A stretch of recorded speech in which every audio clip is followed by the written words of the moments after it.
হাসরের ময়দানে কত কাতার মানুষ হবে গো। নবী বলেন আয়েশা, হাসরের ময়দানে মানুষ 120 কাতার মানুষ হবে। কয় কাতার?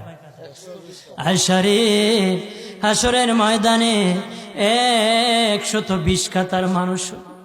আয়েশা সিদ্দিকা বলেন ইয়া রাসূলুল্লাহ, ইয়া রাসূলুল্লাহ, আমি জানতে চাই আপনার রাসূলুল্লাহর উম্মত কত কাতার হবে? নবী বলেন আয়েশা, আমি রাসূলুল্লাহর উম্মত একাই 80 কাতার হবে।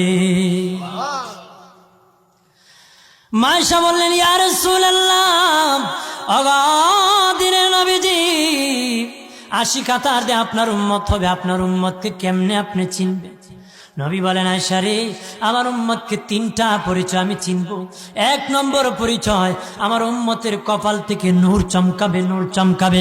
নবী বলে বাবা সাহাবীরাম, অসংখ্য ঘোড়ার মধ্যে যদি কিছু চান কপাল্লা ঘোড়া হয়, এইগুলা চিনতে বড় সহজ হয়। চান কপাল্লা ঘোড়া চিনতে বড় সহজ হয়। হাসরের ময়দানে আমার 1 প্রকার উম্মত চান কপাল্লা হবে, কপাল থেকে নূর চমকাবে, নূর চমকাবে। তখন আমি বুঝতে পারবো নূর চমকেওয়ালা তারা সবাই আমি রাসূলুল্লাহর উম্মত।